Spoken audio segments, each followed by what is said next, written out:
Welcome to Courageous Conviction. Remember that Jeff and I record each Saturday 5 episodes. So please hit the like button, subscribe so you catch all 5 episodes. We usually start out with one theme or topic. We have to go down a lot of rabbit holes to really understand it. Some things are more sensitive than others right now, what's going on in the world. So hit the like button, subscribe, and let's jump into this video.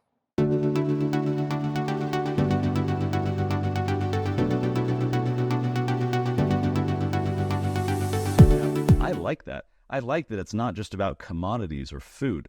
It's about time and talents. It's about other resources beyond just, providing for your basic needs and feeding you. So that's great to say, let's share talents. Let's help one another with the tools we have and the machines and the knowledge and so forth. Here's the final part from the hand.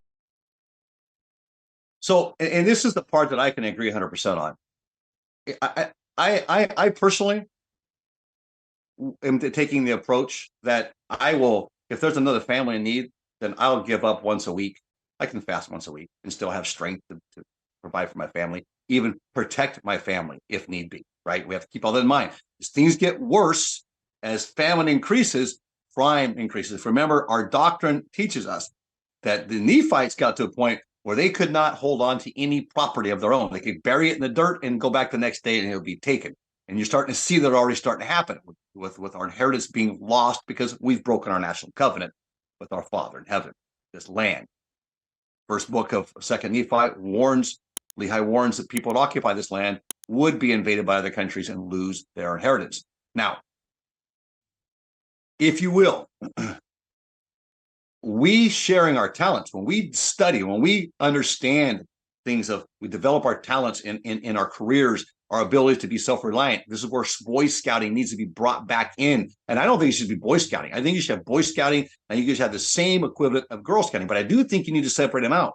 Because right now we have this mixing going on. We're having girls confused as men and men confused as girls. So we need to separate them out so we can teach men how to be men, fill their roles, and young women how to become women and fulfill their roles. And then how they work together in those roles to create the family, which is essential to Father's plan and essential to maintaining a true republic and a free market economy where we have freedom of speech, et cetera, and our Constitution can then prevail and flourish. So sharing our talents is also one area that we need to develop ourselves in. Develop our talent, develop our skills, develop our knowledge and understanding of everything. Section 88, 77 through 81. Please look that up if you will. That is another way we can share with the bishop storehouse, etc. Now, if I was a bishop and somebody came to me and they needed help, I would say, what have you done? What are you and your immediate family, your wife and your children doing? What's your plan to climb yourself out of this problem? And then I would take it from there and I would teach them. I would have somebody assigned either for emergency preparedness or whatever, somebody assigned in my ward that would be that person. You can even go back to the elders quorum, but that person that would help teach people how to actually become self-reliant. In other words, how do I start a small business? What do I have to work with? What are my talents and skills? What are the things I have around here that I could go into business with and do something with? And sit down and this brainstorm with this family. Create a plan to come out of that. And I would say, here, I'm going to give you a voucher right now. In 1 month, you need to come back to me with a plan to climb yourself out and become self-reliant. And in that plan, we're going to look at how we can assist you. And then I would lead them off of the codependency and out of that dire straits they're in to where they can spark that independent desire to create and to do and to provide. Men get excited about that if you're a real man. You will get excited about that and you'll take off. And then the Spirit can bless you and can guide you and the rest will be added unto you. That's what I would do if I was bishop. I would just hand out vouchers. There would be that standard of let's help you think celestial. Let's continue on. Well, I have the continue on the video one. Handbook in this little section, it says that besides the resources of the Lord's storehouse, members can often receive needed help through government and community resources. So what before was a negative approach, don't do this, you shouldn't do it, steer clear from it, members who are physically or emotionally able shouldn't do it, voluntarily, at least, it said. Here now we have a shift where it's like, yeah, at least it's indifference. Maybe it's a positive thing. Members can often receive needed help through government and community resources. Hey, pro tip, go to the welfare agency and get on the dole.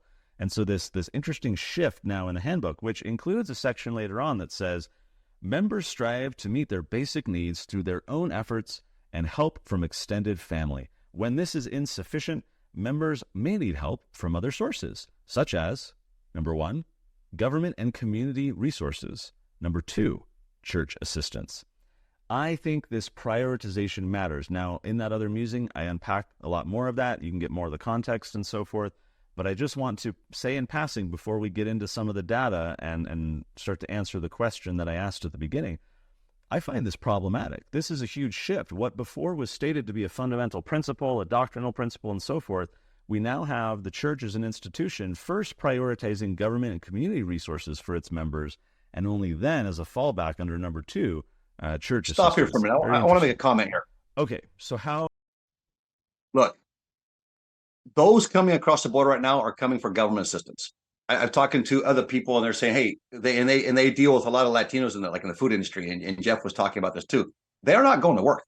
They're not coming here looking for jobs. There's still a lot of job openings because they're giving government assistance. They're coming for the free handouts. Venezuelans that are coming in here, with all due respect, there's, I'm sure there's some good people out there in Venezuela. You're going to have to put a comment down below and show me where, because my experience there, I'm still looking, right? And I live right at the border there. And so I have personal experience.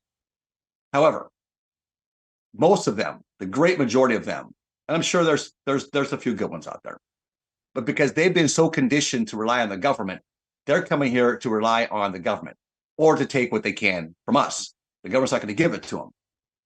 Now, before we were hearing about the migrants coming across and receiving $3,000, receiving their green cards, the residencies, et cetera, et cetera.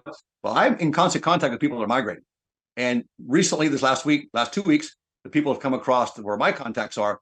They are not doing that anymore. So there's been this light shine on it. Even New York and so forth is having problems. They're trying to say, well, you got to leave now. You can only stay 30 days. So they brought this crisis on, and now they're going to spread it out to every other state. Who pays for all that? Who pays for people going on welfare? Does the government pay for that? Absolutely not. I'm going to pay for that. It's going to take out of my pocket. You're going to pay for that. It's going to come out of your pocket. So that is not fair at all. And that is completely against the law of consecration. So I don't know why that statement would even be mentioned in the church. Remember something, though. There is infiltration in the church. President Benson warned us of this, of socialists, of people that are Marxist leaning. So you're going to get this stuff that's going to leak out and it's going to come out. When we hear our first presidency say these things, that is alarming. Now, I'm not saying for our first president to say that.